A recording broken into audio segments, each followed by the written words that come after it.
Irán. Irán ya está en América Latina, están llegando uno por uno los barcos llenos de gasolina iraní. Irán ya está en América Latina. Lleva gasolina iraní para paliar la crisis en Venezuela. Aviones de guerra y misiles venezolanos en alerta por si Donald Trump se le hubiera antojado robarse esos barcos. Las autoridades venezolanas e iraníes celebran. Hoy Venezuela ya tiene en sus manos casi 50 millones de dólares de gasolina. Venezuela importa así gasolina desde el otro lado del mundo e Irán se convierte así en exportador de gasolina. ¿Cuál es el significado de todo esto? Vayamos al análisis. Soy Roberto de la Madrid y precisamente desde aquí, desde donde esos barcos fueron cargados con la preciada gasolina, desde Irán, detrás de la razón.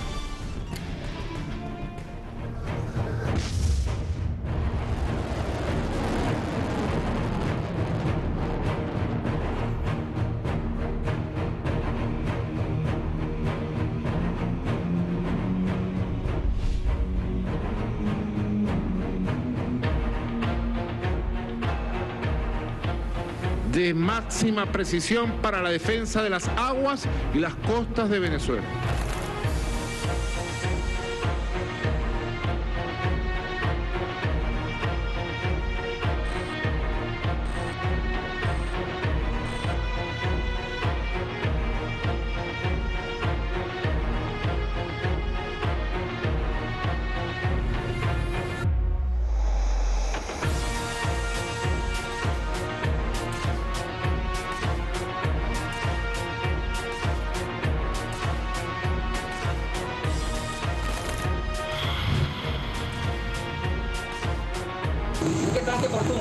Buenas tardes, este es el patrullero oceánico Tijuana de la Armada de Venezuela.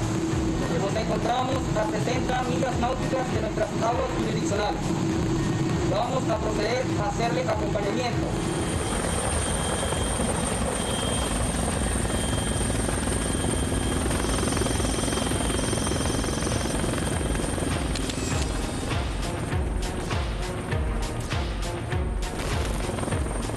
Son 1,5 millones de barriles de gasolina y derivados de Irán. Aproximadamente 50 millones de dólares.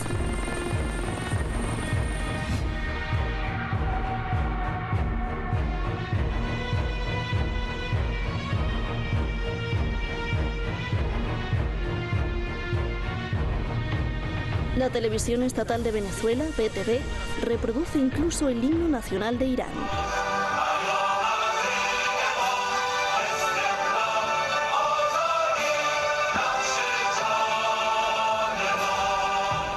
Tenemos derecho a comerciar libremente en los mares del mundo, en los cielos del mundo. Al pueblo de Irán, al gobierno de Irán, al líder supremo, nuestro agradecimiento de nuestro corazón. Amor con amor se paga. No se presentó en alta mar ningún tipo de amenaza, ningún barco se nos acercó ni al buque iraní, ni tampoco a este patrullero oceánico. Al parecer, Estados Unidos no encontró argumento legal para detener a los tanques que van hacia Venezuela. Un cable de la agencia de noticias Reuters hace 2 semanas había filtrado que Trump estaba considerando tomar medidas en respuesta al envío de combustible iraní a Venezuela. Pero el gobierno de Trump nunca lo confirmó, solo se la pasó atacando con retórica a Venezuela y a Irán. Irán ya había advertido a Estados Unidos que no detuviera sus barcos en el Mar Caribe. Alertó que tomaría represalias contra Washington si cometiera ese error. Si Estados Unidos crea problemas a nuestros petroleros en el Mar Caribe o en cualquier otro lugar del mundo, enfrentará medidas recíprocas. De esta forma, Irán con determinación se convirtió así de ser un país importador de gasolina a un país exportador. Ha mejorado su refinación de gasolina en los últimos tiempos. Se hizo frente a las sanciones ilegales de Estados Unidos y se ha creado un nuevo lazo de países independientes que odian las políticas hostiles de la Casa Blanca. Coincide tanto el gobierno de Irán como el de Venezuela.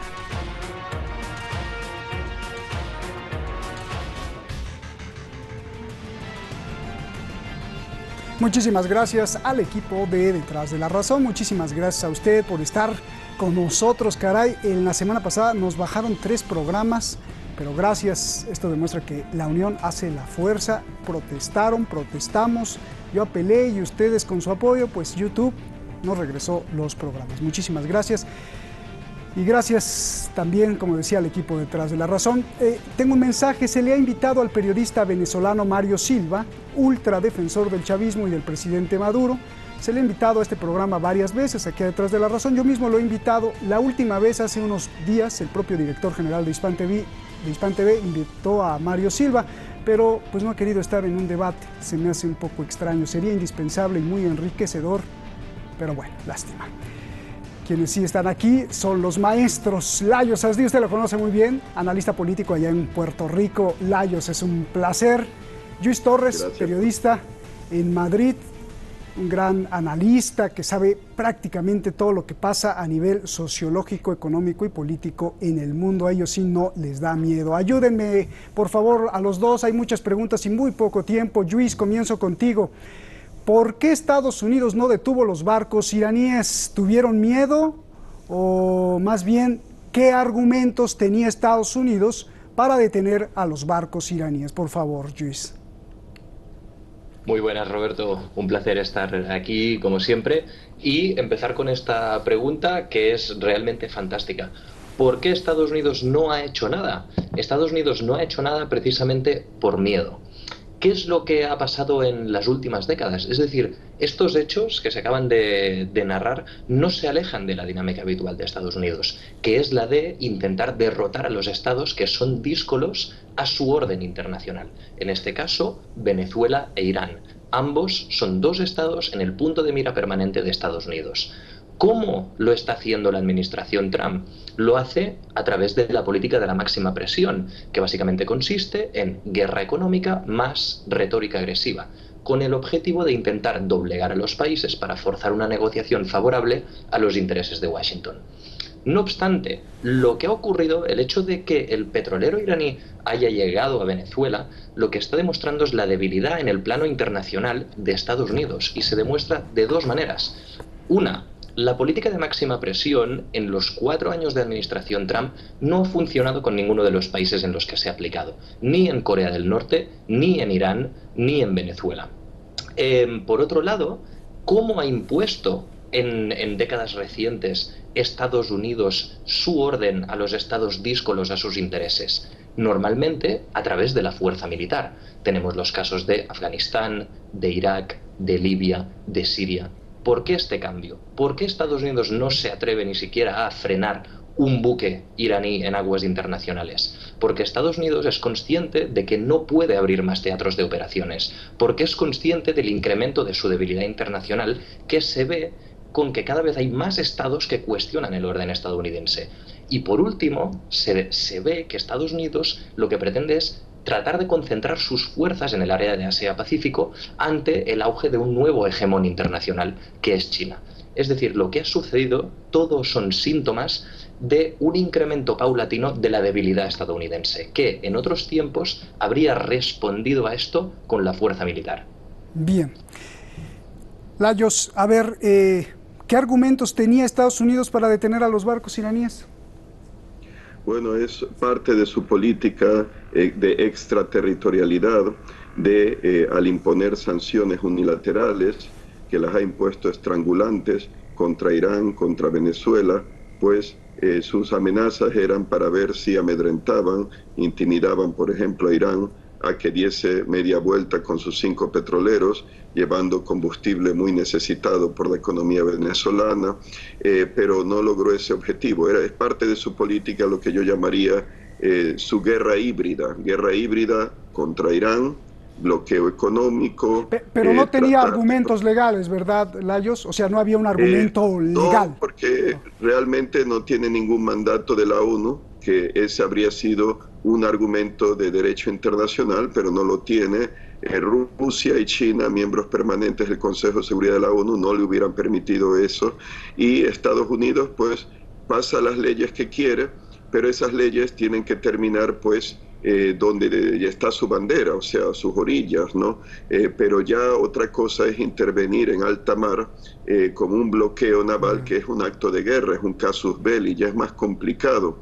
Y puede amenazar, intimidar, pero por ejemplo el jefe de Estado Mayor iraní se reportó el día 22 de este mes que dijo que estaba Irán monitoreando la posición de las fuerzas americanas en todo el mundo, no solo en el Golfo Pérsico, en todo el mundo. Mi interpretación, bueno, ya demostró Irán la alta precisión de sus misiles balísticos de corto alcance, pero ya por el 1998, la prensa occidental, año 2000, se hablaba de que existía un misil balístico intercontinental, los que son de 5.500 kilómetros para arriba, o sea que pueden tener una travesía de un continente a otro, una trayectoria, perdón.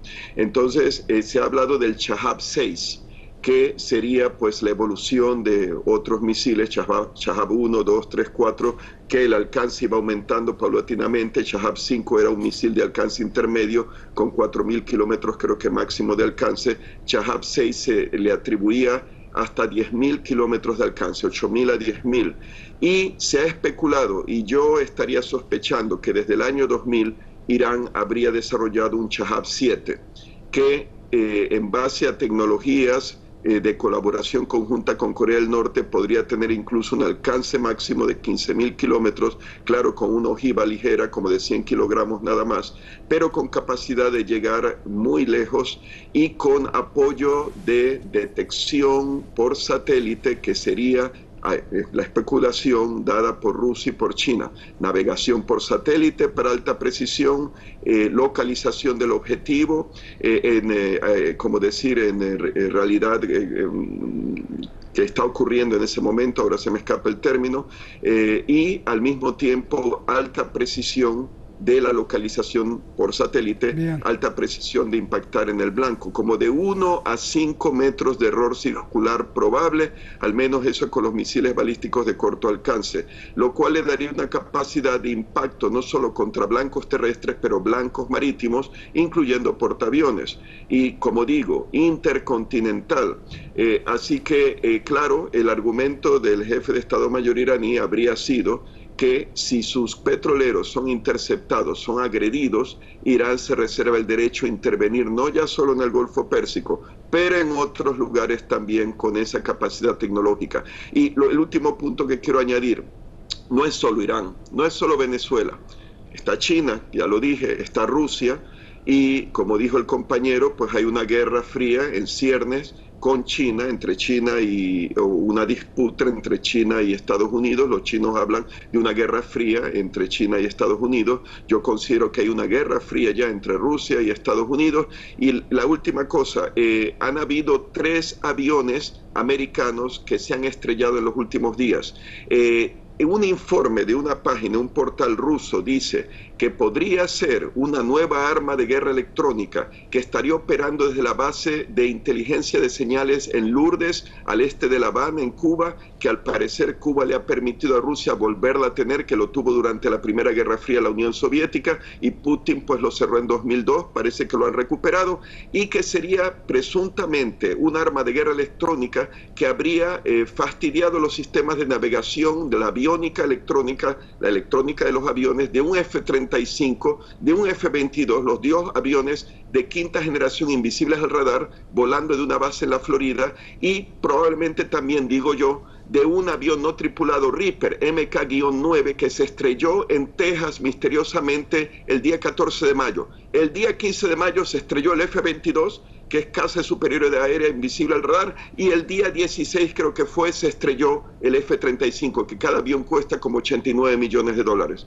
Así que podría ser que es una señal de los rusos a los americanos, que si ellos interfieren con Venezuela y usan agresión, ellos usarán sus métodos de guerra electrónica, y si Estados Unidos destruye esas instalaciones en Cuba, es la guerra abierta. Así que no lo sé, es mi especulación. Gracias. Bueno, tú siempre estás dándonos tantos datos. Me parece muy extraño lo que dices, Layos, en el sentido de los misiles intercontinentales, porque Irán siempre, y aquí me lo han dicho en Hispan TV, siempre ha negado la existencia, ni quiere misiles intercontinentales Irán, ni quiere desarrollarlos. Esa es la posición oficial, pero tú me estás diciendo otra cosa. Gracias por todos los datos. Luis, ¿cómo se pagó o fue regalada esa gasolina? Te pregunto, ¿se pagó o fue regalada la gasolina de Irán a Venezuela? En Venezuela e Irán hace ya bastantes años, de hecho, yo diría que de forma reactiva, que han incrementado su diplomacia de forma beneficiosa. Es decir, ha aumentado el comercio internacional entre ellos, ha aumentado también los regalos entre ellos muchas veces.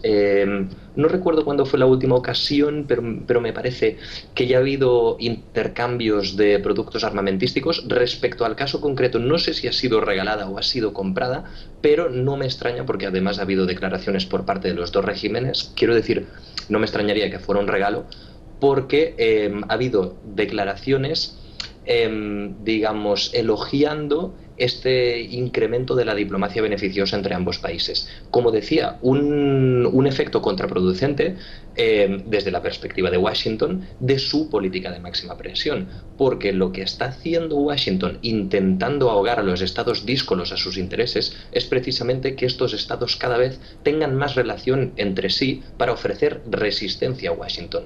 Y no solo más relación entre sí, como es el caso de Venezuela y de Irán, sino más relación con aquellas grandes potencias internacionales que representan una oposición a Estados Unidos. En este caso, obviamente, hablamos de Rusia y hablamos de China. Lo que vengo a decir con esto es que Estados Unidos, intentando mantener su orden internacional a través del ahogo, del intento de ahogo de aquellos estados que son díscolos a este orden, lo que está haciendo precisamente es cada vez más acercar a estos estados a las grandes potencias que representan la competencia de Estados Unidos por implementar su propio orden internacional. De hecho, Roberto, no sé de cuánto tiempo disponemos, pero muy recientemente... Poquito. Muy poquito.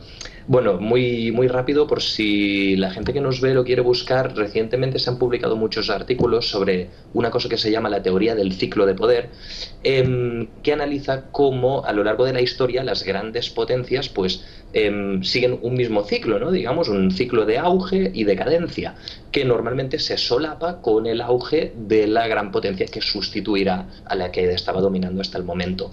Todo apunta que Estados Unidos llegó al punto de inflexión de máximo poder entre el final de la Segunda Guerra Mundial y los años 70, y China llegó al punto de inflexión de incremento de su poder en la primera década de los 2000. Es decir, que estaríamos viendo muy claramente unos Estados Unidos en decadencia acentuada, más con la crisis del COVID, y una China con cada vez más poder, con lo que estaríamos en una etapa de transición de poder, donde el sistema internacional, para evitar lo que se llama una guerra hegemónica, debería adaptar los roles de cada uno. Pero lo que sucede en estos casos es que entramos en una zona de riesgo de confrontación. Cuando la gran potencia dominante se ve en decadencia, aumenta su agresividad internacional, que es lo que estamos viendo que hace Estados Unidos a nivel de política exterior. Aunque esta agresividad no se traslada al plano militar precisamente porque cada vez está la potencia más débil.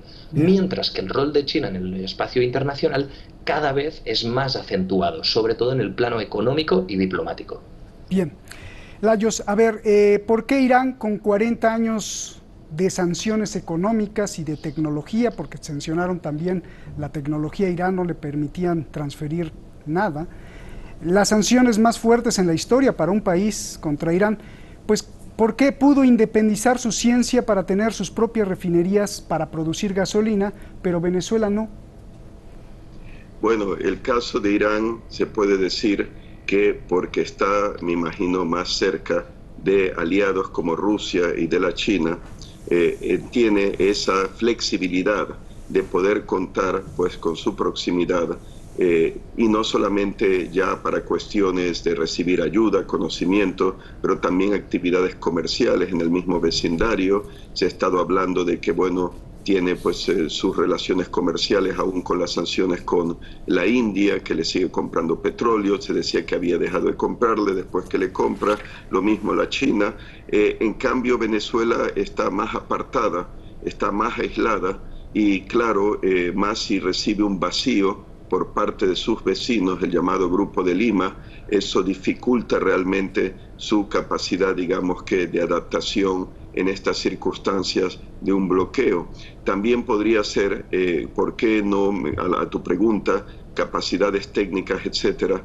Bueno, podría ser también la política, aparte ya de las sanciones de Estados Unidos, bloqueos económicos, que eso impide, por ejemplo, adquirir o tener acceso a créditos internacionales, el bloqueo económico que impide acudir a sus reservas de oro. Creo que los británicos, entre otros, los suizos también le han impedido tener acceso a sus reservas de oro, repatriar el oro venezolano. Entonces está también quizá el hecho que Estados Unidos, con su política de máxima presión, impide realmente que Venezuela pueda flexibilizar la adquisición de piezas de repuesto de acreedores internacionales que ya no le querían dar crédito. También se podría referir a otra cosa, la caída de los precios del petróleo. Eso sin duda ha afectado, eso es una cosa coyuntural. Y eso, pues, en los tiempos del presidente Hugo Chávez había buenos precios del petróleo y él, pues, era una persona muy generosa que ayudó mucho, dentro del ALBA, el CELAC, países de la cuenca del Caribe, República Dominicana, creo que hasta les perdonó parte de la deuda que ellos habían contraído adquiriendo petróleo venezolano. Y claro, eso también podría interpretarse que, a diferencia de Irán o de Rusia, que por lo general lo que vendían del petróleo, los rusos también gas natural, lo tenían en reservas, lo guardaban o lo reinvertían, pues quizá no fue lo mismo en el caso de Venezuela, por las políticas también generosas de apoyo social a su población más pobre, para ayudarles a mejorar económicamente sus condiciones de vida. Entonces, cuando vinieron las vacas flacas y se cayeron los precios del petróleo, empezaron a descender, la crisis del 2008, etcétera, y antes, pues entonces ya no tenían tantas reservas. Y era un problema también estructural, había que modernizar la infraestructura de extracción de petróleo, las refinerías, todo se fue acumulando. Y entonces, unido a las sanciones, unido pues a las políticas de Estados Unidos, ¿no?, de intentar estrangular la economía venezolana, pues se hizo mucho más difícil y claro, llegó a la situación en que se está ahora.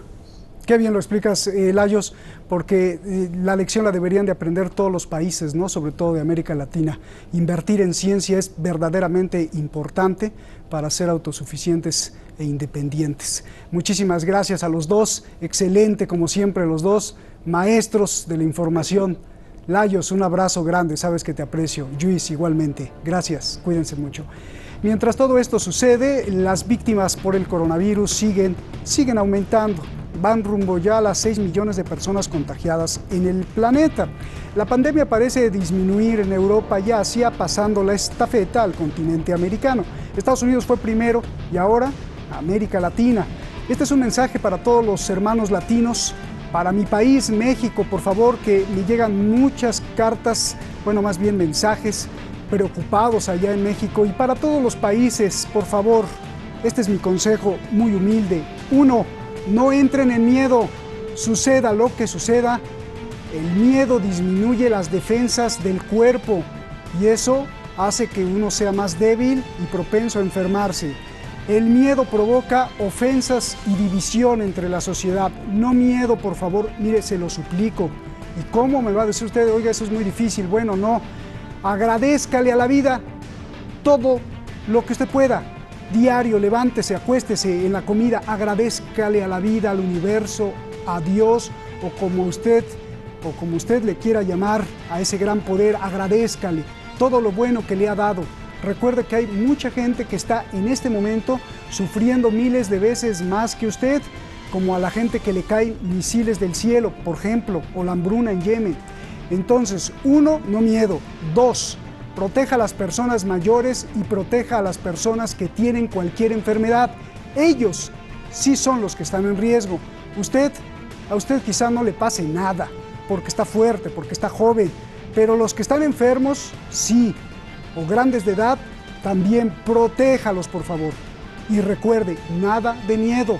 Póngase a bailar, aunque le cueste trabajo. Se lo digo yo, que viví aquí al principio, en uno de los países con más muertos por coronavirus. Buenas noches.